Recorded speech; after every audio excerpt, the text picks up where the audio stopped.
Romanos capítulo 14, convido vocês para abrirem aí, a partir do versículo 19. Na semana passada, ou na última aula que vocês fizeram de Romanos, a ideia foi exatamente a tolerância, né? Questões de opinião que até hoje existem e sempre vão existir entre os seres humanos, como resolver os conflitos que tem a ver com opinião, não que tem a ver com doutrina, né? Doutrina a gente sabe que a minha opinião pouco importa quando a gente fala sobre as questões doutrinárias de Jesus, né? Então, existem coisas que não vão mudar nunca, que Jesus estabeleceu. Por exemplo, o próprio fato dele ser o cabeça da igreja. Isso não vai mudar nunca e não importa a minha opinião sobre isso. Se eu concordo ou discordo, isso não vai e não pode afetar essa verdade que foi estabelecida, porque ela é uma base doutrinária das Escrituras. Agora, tem coisas que são opiniões, né? E aí, como resolver conflitos, como solucionar essas divergências que vão acontecer fatalmente no nosso meio. E na última aula, vocês viram que um princípio importante é que tudo bem se às vezes a gente precisar perder uma discussão, né? Mesmo estando certo. Tem vezes que nós, numa discussão que tem a ver com opiniões, podemos estar certo. Mas por alguma razão, a discussão ela não vale a pena. Por alguma razão, o bate-boca, o desentendimento, como é uma questão apenas de opinião, ele pode causar mais prejuízos do que benefícios. Então, é melhor a gente deixar para lá, né? Deixa para lá. Não o irmão, a questão em si que está sendo discutida. O irmão não.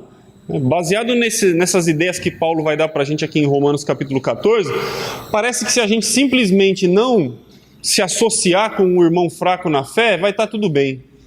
Não chega perto dele, né? A questão aqui que ele vai levantar sobre comer carne. Então, os judeus vinham daquela tradição toda, né? Que tinha a carne certa para comer, não era qualquer animal que podia ser comido, não era qualquer corte de qualquer animal que podia ser comido, mas para o gentio isso não tinha problema nenhum.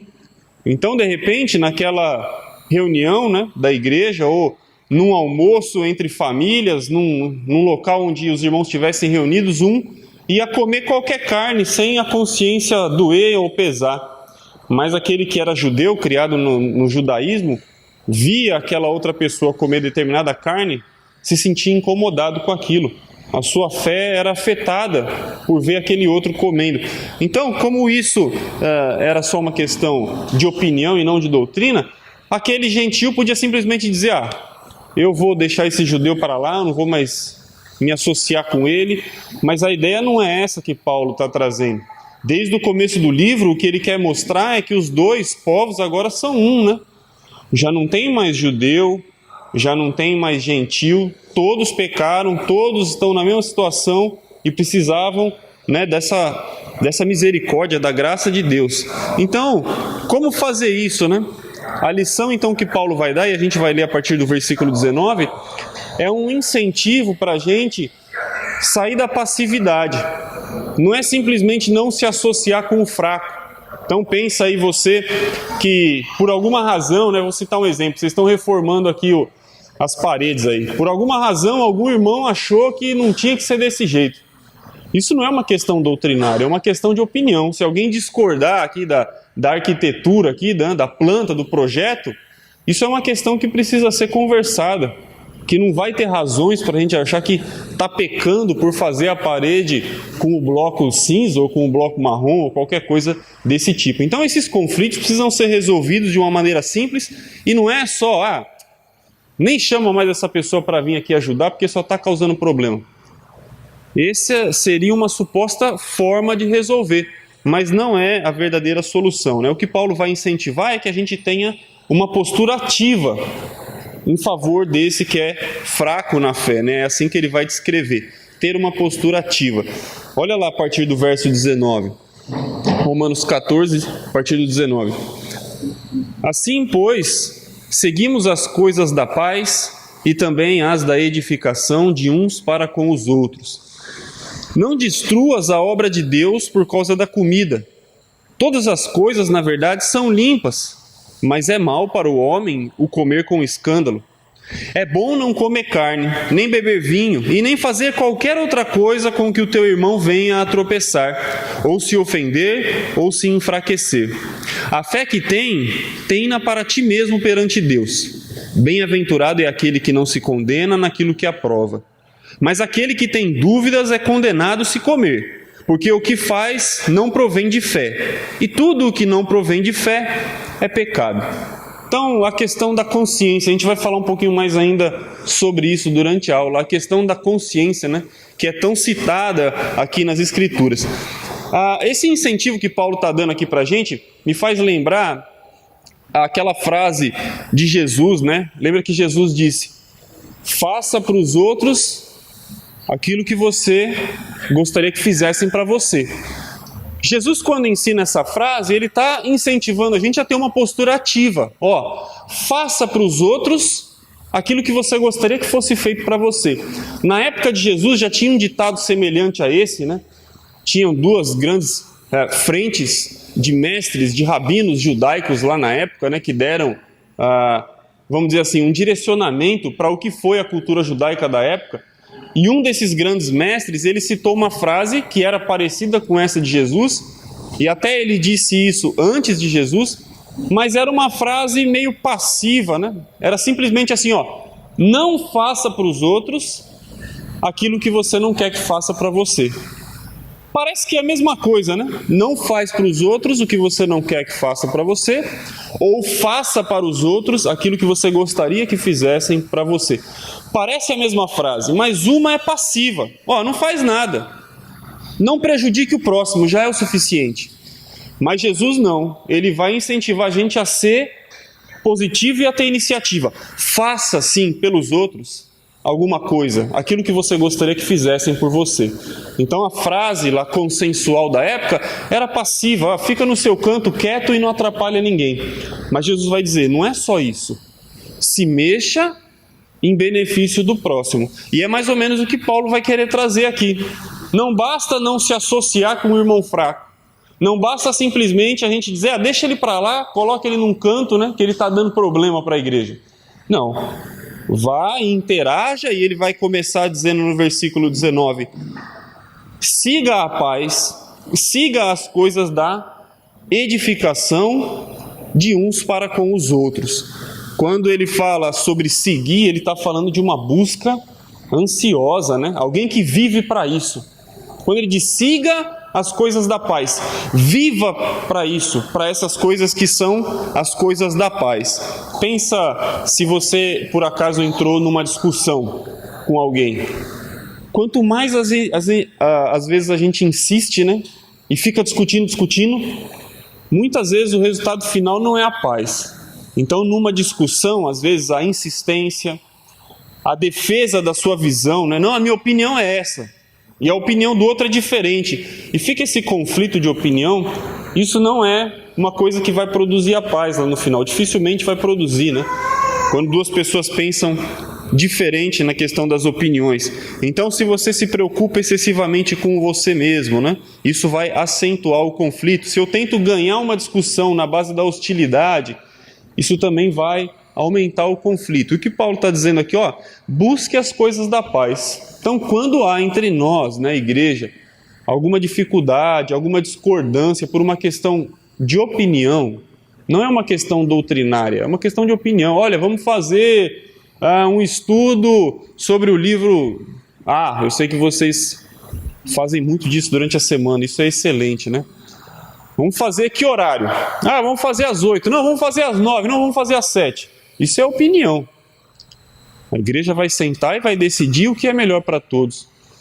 Se nós ficarmos num embate, né, e travarmos uma discussão, e eu defender o horário das 9 porque é bom para mim, e o outro defender o horário das 7 que é bom para ele, isso só vai gerar desgaste. Dificilmente a gente vai chegar num acordo que seja saudável. Então a questão aí que Paulo está tratando é essa. Quando algum irmão fraco na fé, né, e aqui para ele o fraco na fé era aquele que não podia ver o outro comendo carne, quando ele tem esse tipo de comportamento, como o forte tem que se comportar, né? Eu sei que a nossa tendência é sempre achar que nós somos os fortes na fé, né?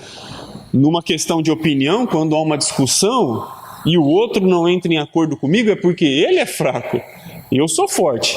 Bom, então Paulo está dando uma responsabilidade aqui. Se eu penso que eu sou forte, que eu tenho a opinião que consegue lidar com essas diferenças, então ele vai dizer, então você que é forte tem a responsabilidade de buscar as coisas que são da paz, né? As coisas que são da edificação também, ele vai dizer aí no versículo 19, a edificação de uns para com os outros, né? Nessa relação, os dois são beneficiados.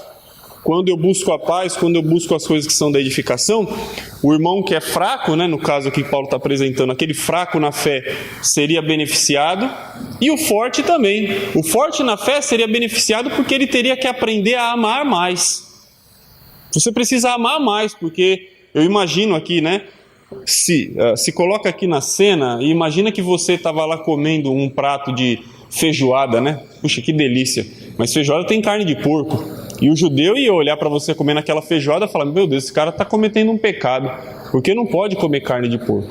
E você louco para comer aquela feijoada com pimenta, farofa, couve, uma laranjinha descascada esperando depois, né? Você ia ter que dizer, eu vou abrir mão dessa refeição, porque se eu comer, aquela pessoa vai olhar e vai se escandalizar. Então, o forte na fé teria que aprender a amar mais o próximo, abrir mão do seu próprio interesse, lógico que o interesse ali é degustar aquela feijoada, e dizer não para aquilo, pelo menos naquele momento, pelo menos na frente daquele irmão, para que ele não venha se escandalizar. E o aprendizado para outra parte era crescer no conhecimento, porque também a igreja não pode se nivelar nisso, né?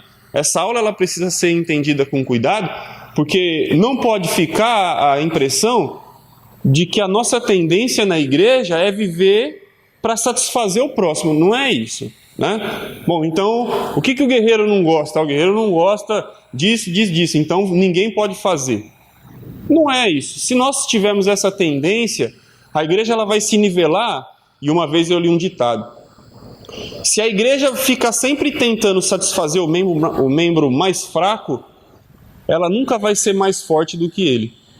Então, se você pegar o membro mais fraco da congregação, e o que eu quero dizer com fraco? Aquele irmão que tem dificuldade, se escandaliza com qualquer coisa, não consegue lidar com problemas, vê alguma coisa que aconteceu na igreja, já quer sair, sabe? Isso que eu quero dizer com o irmão fraco. Se nós ficarmos vivendo o nosso dia a dia na preocupação de não incomodar aquela pessoa, nós como igreja nunca vamos avançar além do que aquela pessoa avançou na fé. A gente vai estacionar e vai literalmente nivelar por baixo. Então, qual que é a nossa obrigação, ou nosso compromisso como igreja? Continuar fazendo as coisas que são corretas e agradáveis a Deus, e naquilo que é opinião que desagrada aquele irmão, tentar ajudar ele a entender que ele não precisa se escandalizar a respeito dessas coisas. Então é não criar o conflito, mas aquela pessoa precisa se fortalecer, ela precisa vencer essas barreiras, e Paulo aqui está dizendo, olha, eu acredito que qualquer coisa que você come é pura, tudo é limpo, Deus purificou todas as coisas. Então Paulo está deixando clara a opinião dele, é a opinião, aceito que alguém aqui não goste de feijoada, mas não pense que eu vou para o inferno porque como feijoada. Esse era o pensamento ali na época. E a gente sabe, isso não tem cabimento. Talvez na feijoada não tenha cabimento, mas por algumas outras questões, às vezes a gente até diz, né? Aquele ali não vai para o céu porque faz tal coisa. E às vezes não precisa ser assim. Então tinha uma responsabilidade para os dois lados, né? E aí a gente pode se fazer uma pergunta a respeito disso. Quando a gente se dispõe a fazer alguma coisa, ou quando nós tomamos alguma atitude, ou quando dizemos alguma coisa para a igreja, será que nós estamos edificando, né? Como Paulo está incentivando, busque aquilo que é, siga aquilo que é da edificação de uns para com os outros. Então, será que os meus atos, né, ou as minhas palavras, num todo, edificam a igreja? Eu, olhando para trás, tenho certeza que em muitos momentos eu fiz escolhas que não edificaram a igreja, por mais que eu tentasse acertar. Às vezes, na tentativa de acertar, a gente também acaba errando, e todos nós estamos aprendendo. Mas tem algumas atitudes nossas que a gente sabe, né? A gente faz às vezes por birra. Aconteceu isso, então eu vou punir de alguma forma e aí eu tomo alguma atitude que seja negativa e pode não beneficiar a igreja. Então a gente tem que tomar cuidado também, às vezes, com as nossas atitudes, né? Justamente por causa dos irmãos que são fracos. Eu vou citar uma passagem daqui a pouco. Não, na verdade eu vou citar ela agora. Abre aí em Mateus capítulo 16, que é também um bom exemplo, né? Porque se a gente viver a nossa unidade em igreja só nesse pensamento, se a gente não entender bem o que quer dizer buscar as coisas da edificação, a gente vai ter essa sensação de que eu não posso dizer nada, né? Se eu falar aquilo, o irmão vai se escandalizar. Então, precisamos ter muita sabedoria em cada caso sobre o que falar ou o que deixar de falar, para que não gere escândalo, mas que também edifique, porque a edificação ela também é feita de correções, né? Não só de elogios. A igreja não pode ter a impressão, volto a falar, de que nós só vamos ficar nos elogiando. Eu tenho certeza que aqui todo mundo tem, sem dúvida nenhuma, pontos positivos. Todo mundo aqui tem qualidades. Não existe uma pessoa que só tem, qual que é o antônimo? Defeitos. Não tem uma pessoa que só tem defeito. Todo mundo tem qualidades. Pode ser que eu tenha qualidades que eu ainda não consegui mostrar, ou pode ser que as minhas qualidades ainda não tive oportunidade de mostrar elas, mas ninguém é feito só de defeitos. Então, se a gente só ficar preocupado em falar, olha, parabéns, tal, e nunca corrijo ninguém, isso também não vai ser da edificação. Mateus 16, versículo 21, você lembra que quando Jesus perguntou, né, antes da gente ler o 21, vamos ler o versículo 13. Indo Jesus para os lados de Cesareia de Filipe, perguntou aos seus discípulos, quem diz o povo ser o Filho do Homem? Então, Jesus quer saber, o que os judeus estão dizendo a meu respeito?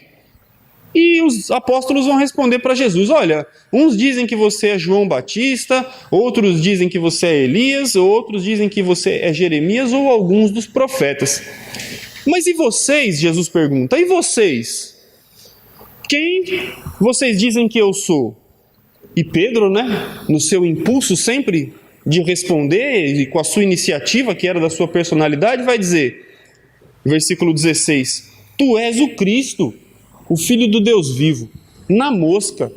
Essa é a primeira declaração convicta dos apóstolos para Jesus. Nós sabemos que você é o Messias, o Filho de Deus. Apesar deles ainda não entenderem, né, toda a obra que Jesus ia realizar, mas Pedro vai dizer corretamente. E Jesus vai elogiar ele, né? Versículo 17. Bem-aventurado é Simão Barjonas, porque não foi carne e sangue que te revelaram, mas o meu Pai que está no céu. E tudo bem. Jesus vai dizer mais algumas coisas aqui para ele, né? Sobre as chaves do reino e tal. Versículo 20. Então Jesus vai advertir os discípulos de que a ninguém dissessem ser ele o Cristo. Olha, mantenha isso em segredo. E aí, o que Jesus vai começar a dizer para esses mesmos apóstolos? Versículo 21. Jesus começou a mostrar aos seus discípulos que lhe era necessário seguir para Jerusalém, sofrer muitas coisas dos anciãos, dos principais sacerdotes e dos escribas, ser morto e ressuscitado no terceiro dia. Então, já que os apóstolos entenderam quem Jesus era, Jesus falou, deixa eu dar para vocês um pouco do que vai acontecer com o Messias, com o Cristo. Ele vai para Jerusalém, ele vai ser preso, vai sofrer e vai morrer. Vocês fiquem cientes disso, já que vocês têm certeza que eu sou o Cristo. E Pedro, o mesmo Pedro que acabou de acertar o alvo, né? Que acabou de responder corretamente que Jesus era o Cristo, no versículo 22 ele vai chamar Jesus à parte e vai começar a reprovar Jesus, repreender Jesus. Senhor, tem compaixão de ti, e isso de modo nenhum te acontecerá. Não, você não vai morrer, você não vai, que isso, sofrer nas mãos dos anciãos, de maneira nenhuma. E no versículo 23, Jesus vai virar para Pedro e vai dizer o que para Pedro?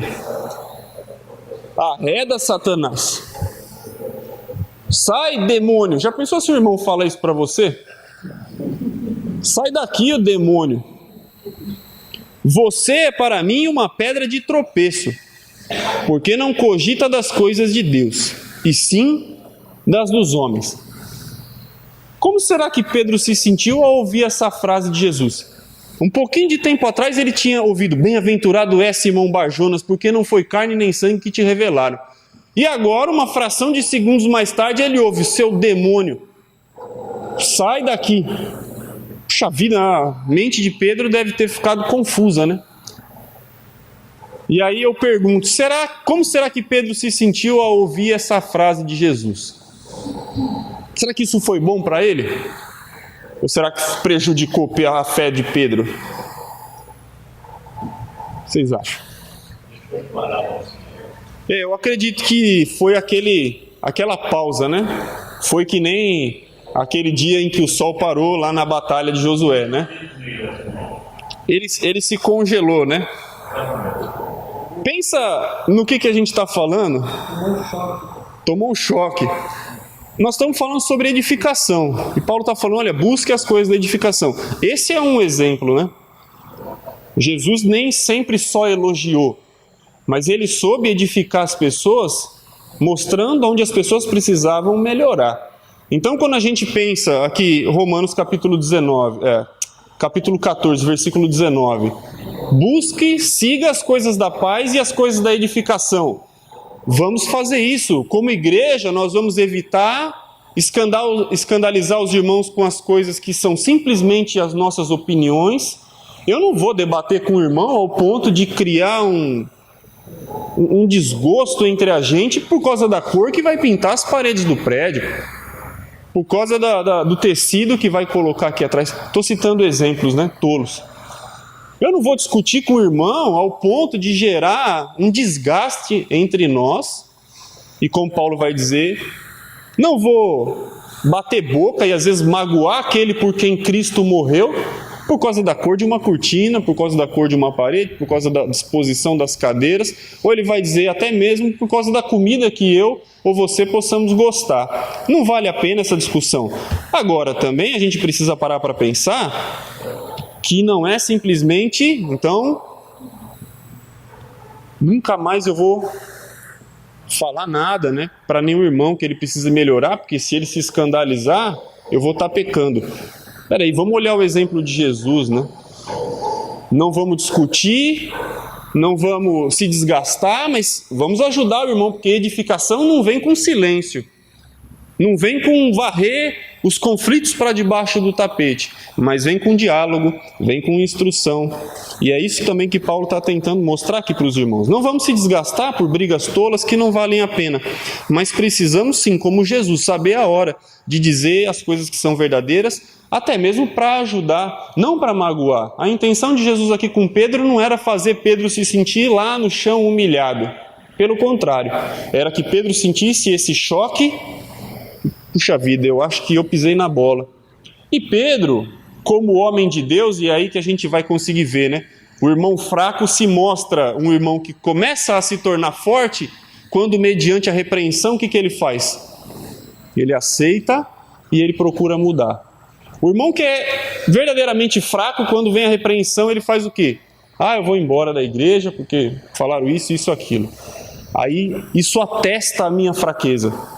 Mas quando eu aceito a repreensão, né, como Pedro aceitou aqui, quando eu entendo que eu preciso melhorar, que realmente eu estava errado, que aquele irmão que veio conversar comigo me ama e está tentando me ajudar a crescer e me fortalecer na fé. Quando eu entendo isso e tento mudar, eu estou mostrando que realmente eu estou me tornando um cristão forte. Às vezes parece que o que falta é a pessoa que ouve o conselho ou a correção, saber que o que você quer, na verdade, é que aquela pessoa vá para o céu, né? O silêncio, o irmão está fazendo isso e está caminhando para o abismo, né? Eu não vou falar nada. Na verdade, eu não estou amando. O amar, e aí que o irmão que é corrigido, como qualquer um é, como eu sou, lá em São Bernardo os irmãos vêm me corrigir também. Não é porque você é a pessoa que dá aula que você só tem que ensinar. Todo mundo erra, todo mundo precisa ser corrigido. Eu já errei tentando corrigir alguns irmãos e fiz da maneira errada. Outras vezes fiz da maneira certa, mas também a pessoa não quis saber. Mas a gente precisa saber que quando nós somos corrigidos, o outro irmão vem falar conosco porque quer que a gente entre no céu. Porque quer cuidar não da nossa vida, da nossa alma, daquilo que é eterno. Então, quando algum irmão, às vezes até mais novo, né? Eu acredito sim que os mais velhos, por ter mais experiência, vão até saber aconselhar melhor. Mas às vezes até se um irmão mais novo vier me corrigir, se aquilo que ele fala tem fundamento, eu tenho que ter a humildade de aceitar a correção. A gente precisa sim, exatamente, perfeito. E é disso que Paulo está tratando aqui. Ele vai, quando ele parte para o versículo 20, vai continuar falando da mesma coisa, né? Mas agora ele vai usar um termo diferente. Ele, no começo, falou sobre edificar e agora ele vai falar sobre destruir, né? Então, busque as coisas que são da edificação. Agora, versículo 20, não destrua a obra de Deus por causa da comida. Então, é aquilo que não vale a pena, né? Se o irmão vem te aconselhar, é por causa de alguma coisa que vale a pena. Não é simplesmente por uma questão tola. Se for uma discussão por tolice, vai ser destruição da obra de Deus. E a gente vê que, infelizmente, isso às vezes acontece, né? Discussões, coisas que assim, acabam até dividindo congregações. Aí você vai perguntar, né, por que aconteceu isso? Por que chegou nesse ponto? Às vezes o problema começou numa tolice, não era nenhuma questão doutrinária. Uma vez eu ouvi uma história, é verdade, hein? Acredite você ou não. Uma congregação da Igreja de Cristo estava passando por uma reforma no prédio. E o ambiente tinha ficado pequeno, né? Eram divididos várias salas e precisava ampliar um dos ambientes. Para ampliar, precisava derrubar um muro, né? Uma parede que fazia separação de 2 cômodos, então teria um cômodo maior. E aí, na reunião de homens, eles estavam discutindo essa ideia e um irmão estava se opondo. Não quero que derruba essa parede. Por quê? Porque quando a congregação começou lá, tantos anos atrás, né? 10, 20 ou 30 anos, aquele irmão já estava lá e ele ajudou a construir aquele muro. Então ele não queria que derrubasse. A igreja precisava do espaço, precisava que ampliasse, mas como ele tinha ajudado a construir, ele não queria. Só ele. A igreja falou, poxa, todo mundo decidiu que sim, é necessário, eu sinto muito, a gente vai derrubar. Não é possível a gente não conseguir acomodar todo mundo, porque você quer que deixe uma parede aí, não faz sentido, né? Então nós vamos ter que, pelo consenso da maioria da igreja, isso é uma questão de opinião, e a maioria decidiu que nós vamos derrubar. O que aconteceu com esse irmão de 30 anos de igreja? Saiu da igreja, por causa de uma parede. Então, assim, a gente ouve uma história como essa, a gente acha bizarro, mas às vezes é realidade. Talvez não seja uma parede, mas outras razões bizarras como essa, às vezes podem nos despertar em nosso sentimento. Eu vou partir para outro lugar, né? É a mesma coisa que dizem sobre o casamento, né? Meu casamento tem problema. Vou separar da minha mulher, eu vou arrumar outra. A outra também vai ter problema, e aí você vai estar enrolado, porque você vai já ter errado no divórcio, vai arrumar um novo problema, que é, na verdade, um problema ao quadrado, porque às vezes você é o problema do relacionamento, então eu vou daqui, eu vou para lá, isso não vai resolver nada nunca. E geralmente na discussão, se não há um acordo, é porque os dois lados são egoístas, né? Os dois lados geralmente veem o eu, então nenhum lado consegue ceder, e aí fica esse embate que não tem fim.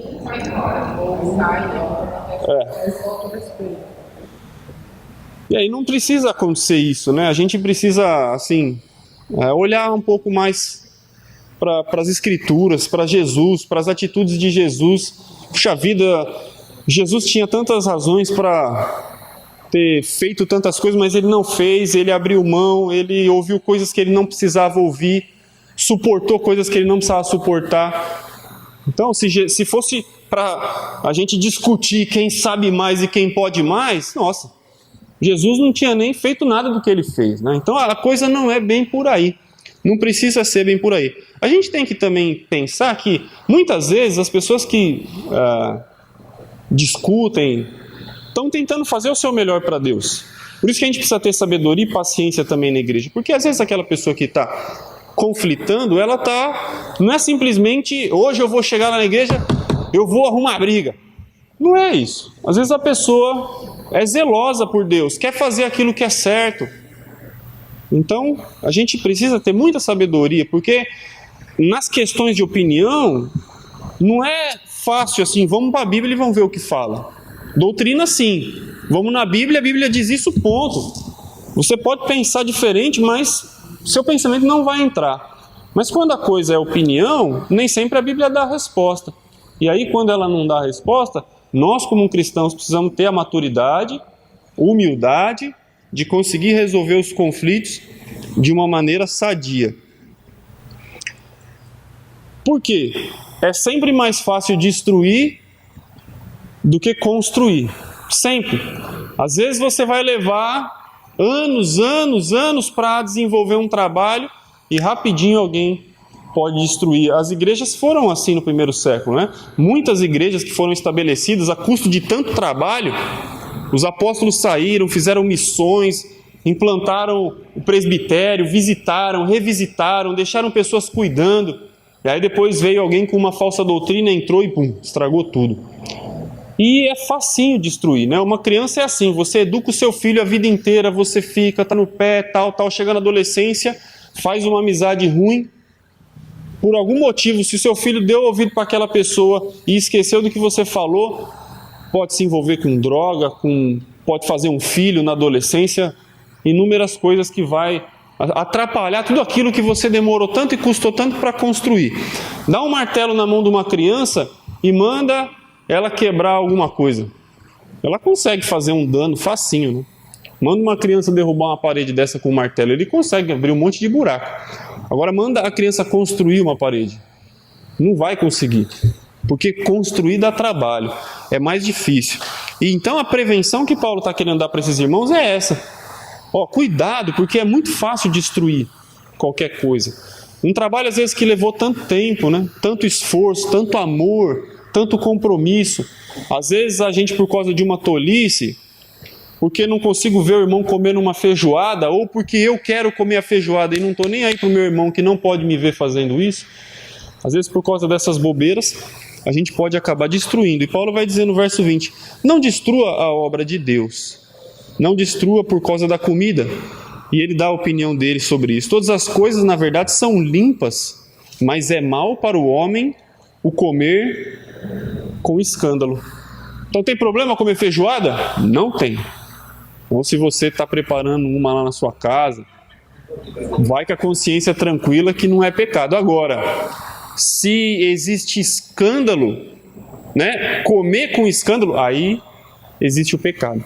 Porque escandalizou e esse escândalo pode produzir essa destruição da obra de Deus. Vou ler o versículo 21 também para a gente entrar na ideia toda. É bom não comer carne, nem beber vinho, nem fazer qualquer outra coisa com que o teu irmão venha a tropeçar. Se essa minha decisão vai fazer o meu irmão tropeçar na fé, se essa minha iniciativa, eu sei que ele não quer que seja assim, mas eu vou fazer. Goste ele ou não, queira ele ou não, saia ele da igreja ou não. Questões de opinião, tá? Falando de questões de opinião, não estou falando de questões de doutrina. Vou fazer, queira ele ou não. Essa nossa virilidade, né? Essa masculinidade, essa teimosia, ela é perigosa. Ela pode ser muito perigosa, porque pode levar outro irmão a tropeçar. Provavelmente, quando ele fala essa questão, né, ele está falando sobre o irmão forte, que é o que come carne, na presença do irmão fraco, incentivando ele a corromper a sua própria consciência. Acho que o Adalto estava lá naquele CRE do ano retrasado, você estava lá, né?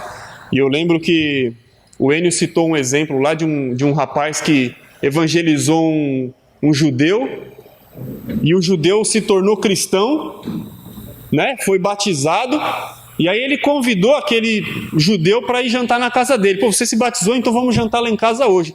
Naquela noite ele fez, sei lá, uma carne de porco, uma coisa assim que era assim, prova que você se libertou mesmo da lei, né? Prova que você se converteu mesmo. E aí chamou o cara na casa dele e tinha aquele prato de uma carne que só do judeu ver dava náuseas. E quem contou a história para nós foi o Enio Latorre. Aí depois ele falou, passou muito tempo, o rapaz que fez isso se arrependeu, né? Falou, puxa vida, não devia ter feito isso. Às vezes a gente quer, olha, se você se converteu mesmo, né? Então vamos lá em casa, prova para mim. Mas às vezes a gente vai expor o irmão a uma situação que ele ainda, na sua fraqueza, não está pronto para encarar. E isso pode ser mal para ele, pode ser destruidor, né? Acabei não me esquecendo desse exemplo. Versículo 21. É bom não comer carne, nem beber vinho, nem fazer qualquer outra coisa, qualquer outra. A questão aqui não é carne, feijoada, vinho. Pode beber? Não é isso que Paulo está falando. Podia ser água. Se toma água faz com que o seu irmão se escandalize e morra na fé, toma água atrás da cortina aqui, ó. Não deixa ele ver. Toma um cuidado e aí na oportunidade certa você vai mostrar para ele, fala, ó, água não é bem assim. O cara não tem o conhecimento. É como Paulo vai dizer, o reino de Deus não consiste em comida ou bebida. Não é isso. Nós vamos ficar brigando por causa da água, da feijoada. Não, espera aí. A nossa luta para ir para o céu envolve coisas muito maiores do que essa, né? Em 1 Coríntios 8,13, Paulo vai dizer, 1 Coríntios 8,13, por isso, se a comida serve de escândalo ao meu irmão, nunca mais eu comerei carne, para que não venha a escandalizá-lo. Então é aquele cuidado de que não vai, né, não é para mim um prejuízo tão grande não comer na frente dele. Não é. Eu consigo lidar com isso. Se ele não consegue lidar com a questão de me ver comendo, eu consigo lidar. Espera um pouquinho, vou fazer depois, tá? Só para que ele não caia, para que ele não se escandalize. Versículo 22. A fé que tem-na para ti mesmo perante Deus.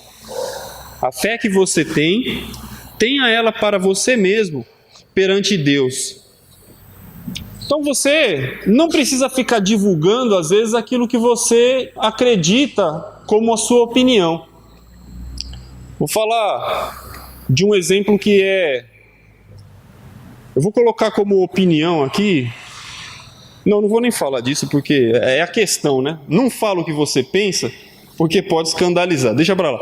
Mas se alguma coisa que você pense que de repente pode escandalizar o outro, se você disser para ele, só dizer, ele não precisa nem ver você comer a feijoada. Se você disser, eu adoro feijoada, o cara já vai se... Nossa, eu não acredito nisso, pelo amor de Deus. O irmão não vai para o céu, ai meu Deus, já começa a dar aquela agonia. Então não fala. A fé que você tem, guarda para você. Você tem uma fé perante Deus, você acredita que aquilo ali não tem problema nenhum. Não tem nada a ver.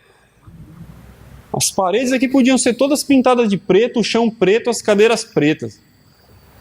Mas para algumas pessoas, não, isso é satanismo, isso é coisa da... Então se você acredita que não tem problema ser preto, tudo bem. Se você disser isso para alguém e a pessoa, nossa, pelo amor de Deus, o fulano, o Lucas, eu acho que ele é satanista, hein? Ele não vai para o céu porque ele gosta da cor preta. Parece uma tolice, mas às vezes nós como cristãos, para algumas coisas, temos esse tipo de comportamento. Nos escandalizamos com essas coisas. Então o que eu vou tomar o cuidado? Para não falar. Guarda a sua fé para você perante Deus. Bem-aventurado é aquele que não se condena naquilo que aprova. Bem-aventurado aquele que não se condena naquilo que aprova. A consciência, a nossa consciência, não é quem determina o nosso futuro, a nossa salvação. Mas ela, nas questões de opinião, vai dizer se nós estamos certos ou estamos errados. Coisas em que Deus não determinou e que deixou livre a nossa escolha, eu posso ser condenado ainda assim por essas coisas. Como? Se a minha consciência diz, Lucas, isso é errado. Isso é errado, não faça isso, que isso é errado. Mas eu vou e faço. É indiferente, a Bíblia não fala nada sobre isso. Continuo aqui citando o exemplo da feijoada. A Bíblia não fala nada que é pecado comer feijoada. que é pecado comer carne, né? Hoje tem muitos cristãos vegetarianos que não pode ver outro cristão que fala que come carne. Quer ser vegetariano? Tudo bem. Viva só dos seus legumes, das suas frutas, não tem problema nenhum. Eu que gosto de carne não posso dizer que você tem que comer, e você que não gosta de carne também não pode dizer que eu não posso comer, porque isso são opiniões. Viva bem com a sua, que eu vou viver bem com a minha. Se eu comer carne na sua frente vai te prejudicar, então eu não vou comer na sua frente. Para que eu vou fazer isso? Se eu adoro aquela picanha que sai assim, ó, douradinha da grelha, aquele salzinho grosso brilhando, se eu falar isso na frente de um vegetariano, simplesmente o fato de fritar um ovo para muitas pessoas, não, coitado, era um pintinho que você matou, então eu não vou falar, eu vou tomar cuidado para não fazer isso na frente dessa pessoa, porque se isso for afetar a fé dela, não vale a pena. Não vale a pena. Então, se a minha fé me permite comer essas coisas ou fazer determinadas coisas que são da minha opinião, então eu faço. Mas se a minha fé diz não faça, e se a minha consciência vai me condenar quando eu fizer, então essa mesma consciência aí vai ser, na verdade, contra mim no último dia, né? Deus abençoa aqueles que têm fé, que fazem as coisas baseado na fé. Doutrina? Indiscutivelmente sim. E nas opiniões? Também. Se você faz as coisas com convicção na sua fé, então você vai ser abençoado por Deus. Ele vai dizer aqui na frente, né? Versículo 23. Mas aquele que tem dúvida é condenado se comer, porque o que faz não provém de fé, e tudo o que não provém de fé é pecado. Aquele que tem dúvida é condenado. Condenado por quem? Não é pela própria consciência, é pelo próprio Deus. Quando eu faço alguma coisa que não provém da minha fé, quando eu faço coisas cheias de dúvida, não é só a minha consciência que me condena, mas é Deus que me condena. O mesmo Deus, né, que abençoa, olha lá, bem-aventurado é aquele que não se condena naquilo que aprova. Então, se essa pessoa é feliz, se ela é abençoada por fazer as coisas baseadas na fé, também se ela fizer as coisas sem fé e ficar na dúvida, Deus também há de condenar. A falta de convicção tem esse prejuízo, né? Então o cristão não pode violar a sua própria consciência. Vê aí 1 Timóteo, capítulo 1.